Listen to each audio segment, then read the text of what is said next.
A very good morning to all of you. You're watching Breakfast News. My name is Aditi Nagpal Kirodra. Let's get the bulletin rolling with the headlines first.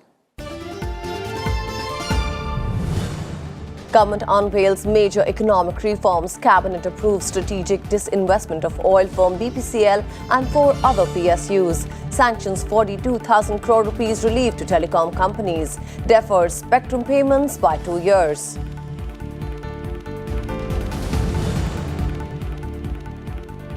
Cabinet clears bill to replace ordinance to reduce corporate tax, approves bill to grant ownership rights to residents of unauthorized colonies in Delhi, clears setting up National Institute of Soa Rigpa in Leh.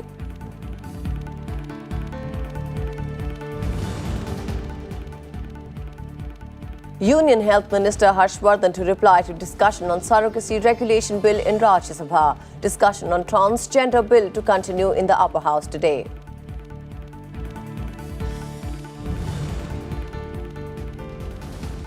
In Lok Sabha, National Institute of Design Amendment Bill listed for consideration and passing.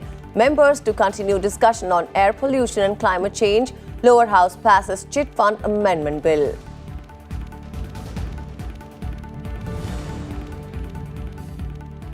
Indian Navy to get more firepower. US clears sale of $1 billion worth of ultra-modern naval guns for shore bombardment and fight enemy warships and aircraft.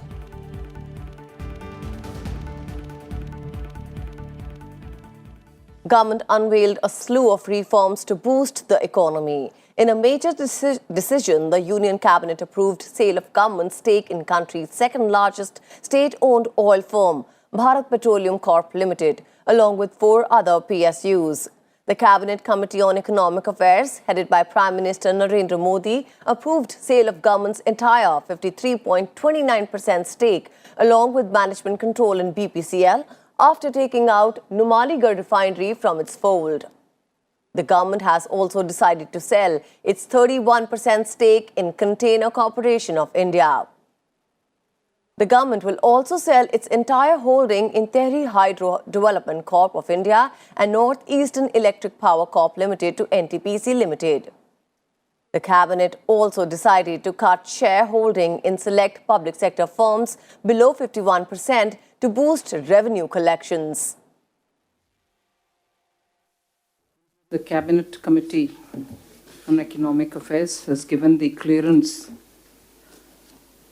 or in principle approval for enabling reduction of Government of India paid-up share capital in select central public sector enterprises, the CPSEs, to below 51%, while retaining the management control. That's the most important thing.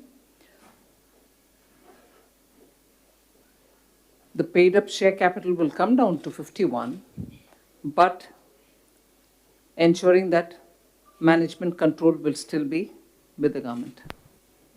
So that's the main decision, along with transfer of certain management control to strategic buyer. However, very important in this, and I would like to state it very clearly, that this is except, in other words, this is excluding that is Bharat Petroleum Corporation Limited's equity shareholding of that 61% that it holds in Numaligarh Refinery Limited will be excluded from this disinvestment. In a relief to telecom sector, the Cabinet deferred payment of spectrum dues for the next 2 financial years. This means a relief of 42,000 crore rupees to major telecom companies. To defer receipt of the spectrum auction installments due from the TSPs for the years 2020-21 and 2021 to 22. Okay? These deferred amounts will be equally spread over the remaining installments to be paid by the TSPs The Cabinet approved a bill to replace an ordinance promulgated to reduce corporate tax to 22% to boost the economy. The bill is likely to be introduced in Parliament during the ongoing winter session. The Cabinet also cleared a bill to provide a legal framework to grant ownership rights to people living in 1,797 unauthorized colonies in Delhi. The centre also gave its nod to the Industrial Relation Code Bill, which is the third code under labour reforms.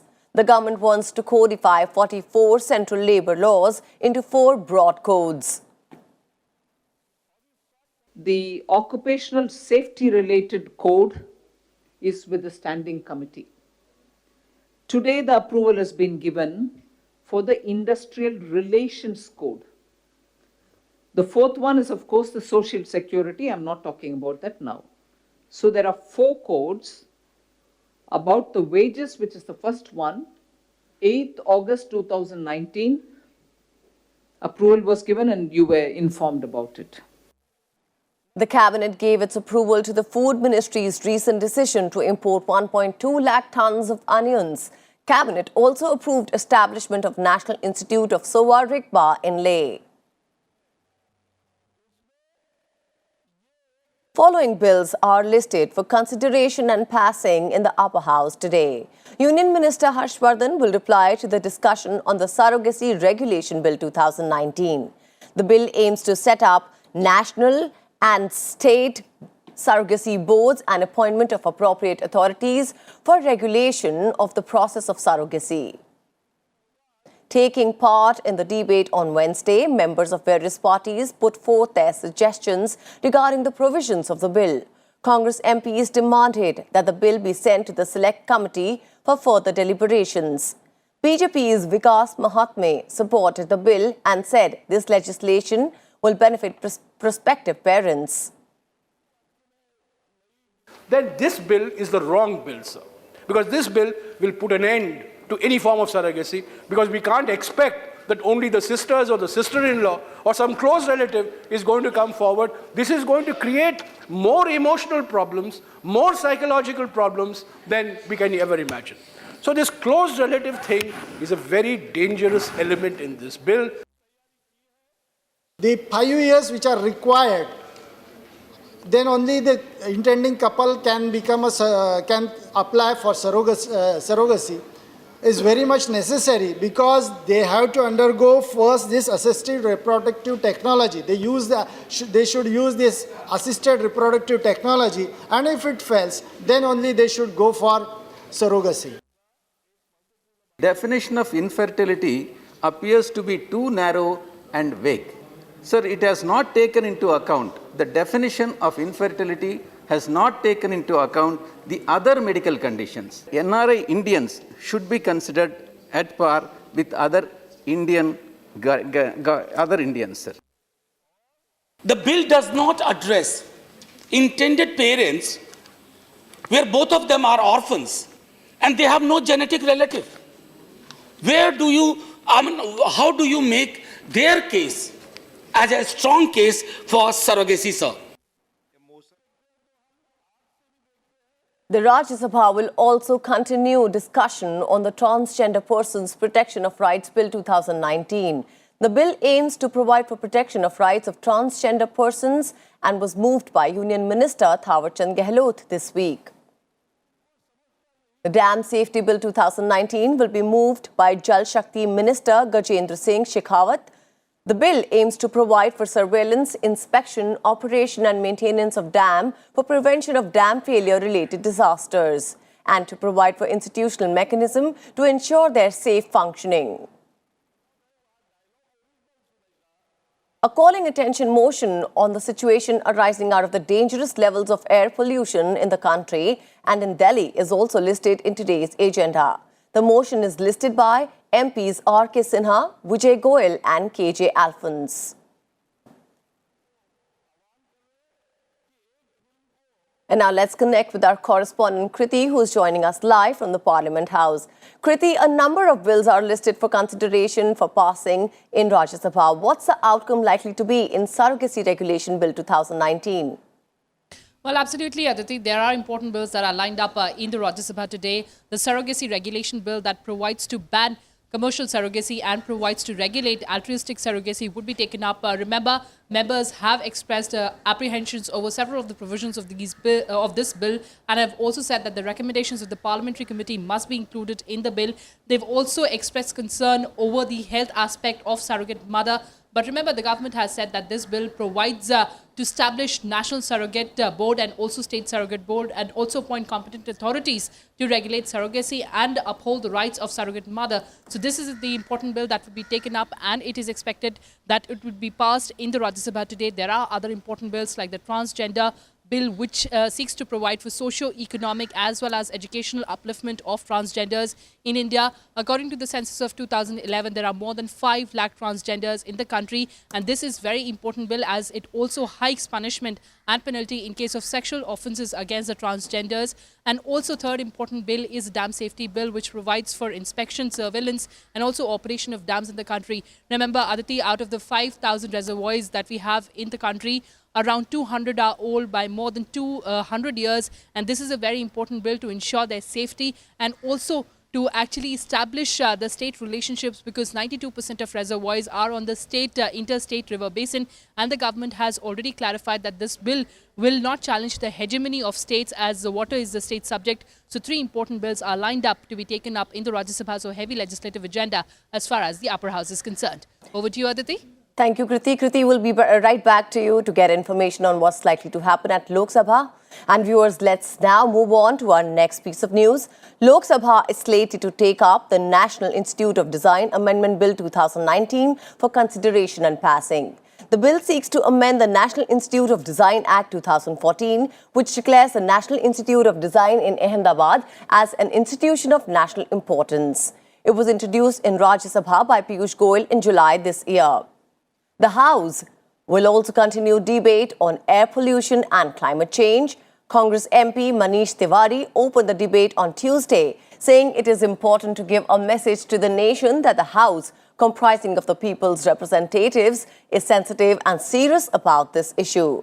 The 2-hour debate saw the participation by several MPs from different parties. The House approved the Chit Funds Amendment Bill 2019 yesterday. The bill raises the monetary limits for chit funds and proposes a higher commission for foremen, the person who is responsible to handle the chit fund process. It also introduces words such as fraternity fund, rotating savings and credit institution to make chit funds more respectable. Minister of State for Finance Anurag Thakur said the bill proposes to raise the maximum chit amount from Rs 1 lakh to 3 lakh for those managed by individuals or by less than 4 partners, and from 6 lakh to 8 lakh rupees for firms with 4 or more partners. The maximum commission for foreman who is responsible for managing the chit is proposed to be raised from 5% to 7%. Ponzi schemes हैं वो बिल्कुल अलग हैं, वो deposit base हैं, घपले करने वाले काम है। चिट फंड एक लीगल सिस्टम है जिसके माध्यम से इसको चलाया जा सकता है, इसीलिए इसको नाम फ्रेटर्निटी फंड की बात हो या ROSCA, ये ऑल्टरनेट नेम्स इसको देने की एक व्यवस्था खड़ी की गई है ताकि इसके माध्यम से आगे लाभ मिल सके। और फिर ये आया कि पैसा बहुत पहले कैप लगाई गई थी कि 1 लाख तक इंडिविजुअल का यानी कि किसी व्यक्ति का और 3 लाख रुपए तक किसी फर्म का हो सके या 6 लाख तक किसी फर्म का हो सके जो पहले था। अब 2001 की इन्फ्लेशन रेट के हिसाब से इसको 3 गुना बढ़ाया गया है।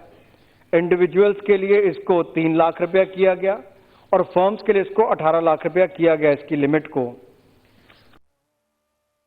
We need a very robust and comprehensive legislation in order to stem the rot.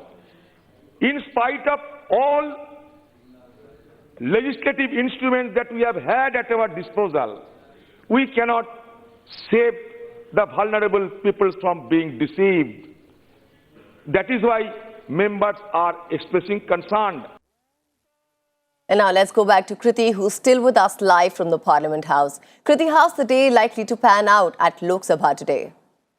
Well, Aditi, as far as the lower house is concerned, remember there is a very important discussion which is on pollution. Members had participated, cutting across party lines, across political spectrum, and also expressed concern over rising levels of pollution, particularly in NCR. They also urged the government to take cue from Beijing in China in order to reduce pollution. And they also expressed concern over stubble burning and also said that there should be mechanism for farmers as far as stubble burning is concerned. Now, there's a very important reply of Environment Minister Prakash Javadekar that is expected in the lower house today. Remember, the government has been talking about National Clean Air Program in which it envisages to reduce PM10 and PM2.5 by 20 to 30% by the year 2024.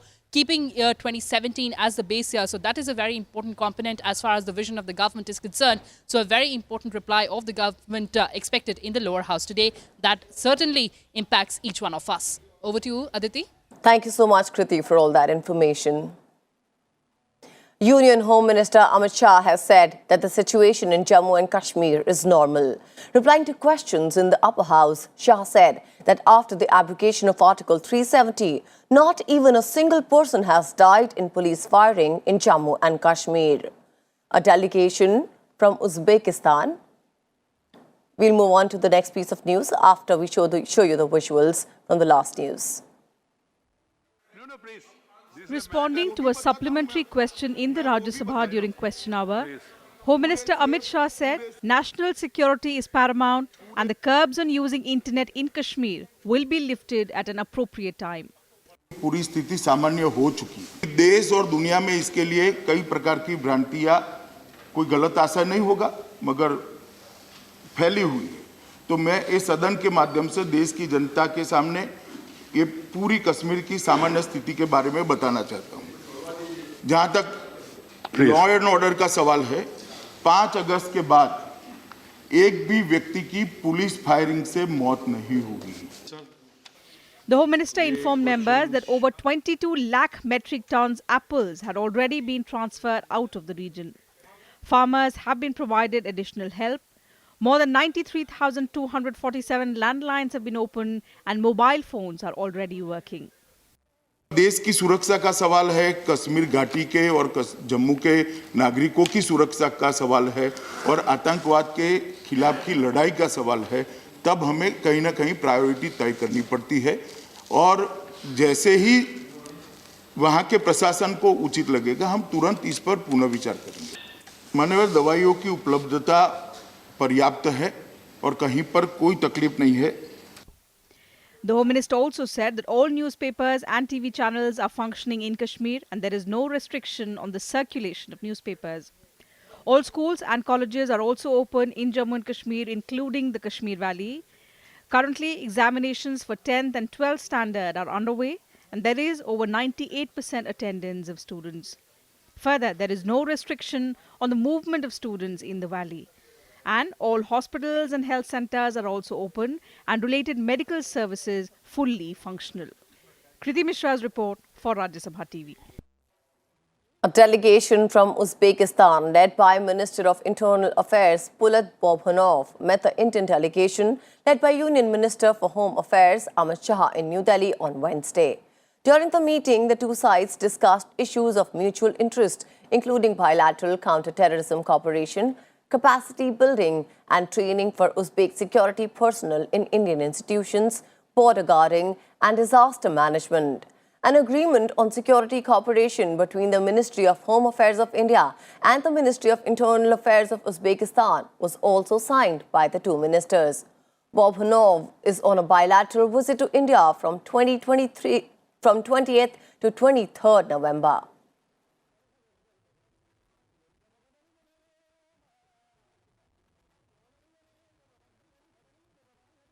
The BJP on Wednesday named 8 more candidates for the Jharkhand Assembly polls, replacing Rebel Party leader Saryu Roy with Devendra Singh in the Jamshedpur West constituency.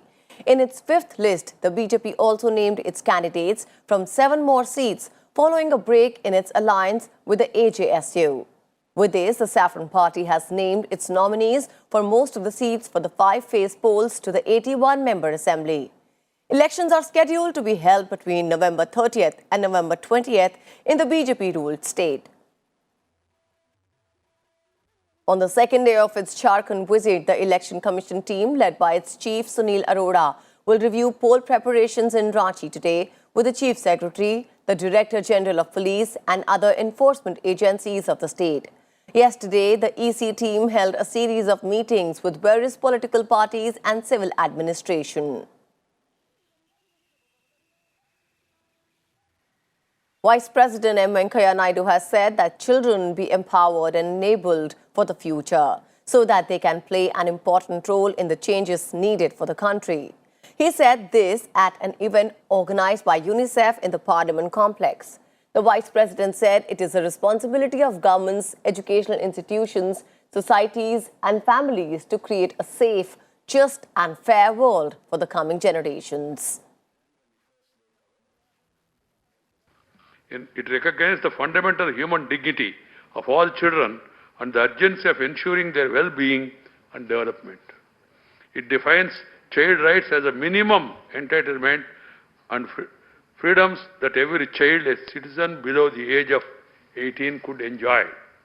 These rights compasses freedom and civil rights, family environment, necessary health care and welfare, education, leisure and cultural activities and special protection measures. The Convention outlines child rights in 54 articles under 4 broad categories: survival, development, protection and participation. I am glad to note that this convention has been recognized as a milestone in international human rights legislation and has been instrumental in mobilizing worldwide action for the realization of the rights and development of children. Vice President M. Venkaiah Naidu appealed to all MPs to resolve to protect child rights and urged them to work for the welfare of children in their constituencies. The Vice President said that it is very important to inform children about their rights.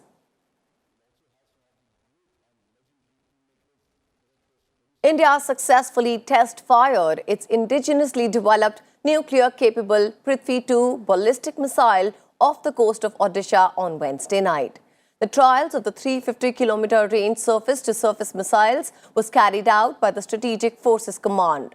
This is for the first time that a ballistic missile capable of delivering nuclear warheads has been flight tested back-to-back during the night. It was a routine trial and the missile was randomly chosen from the production stock as part of the training exercise. Prithvi-2 is capable of carrying 500 to 1,000 kilograms of warheads.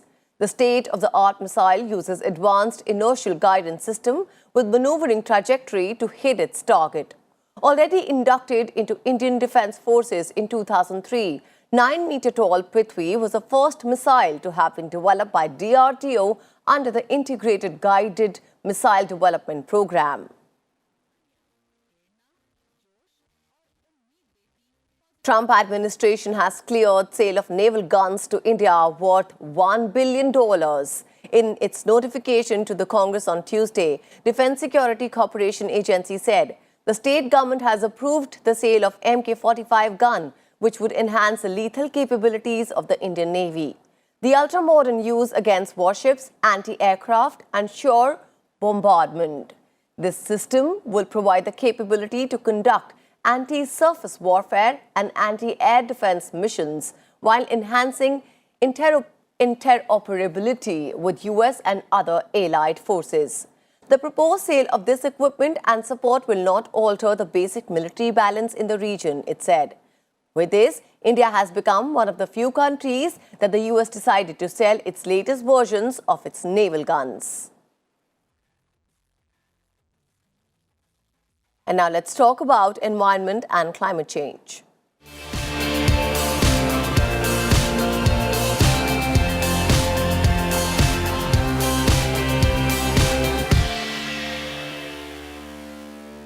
Climate change adversely impacts the production of important agricultural and horticultural crops in Indian Himalayan region.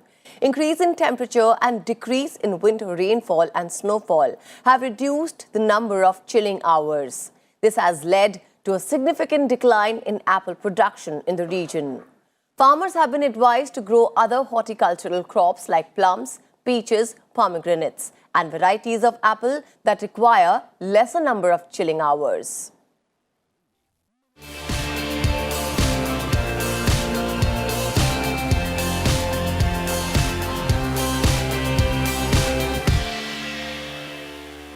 And with this, it's a wrap on this edition of Breakfast News. Thank you so much for joining us.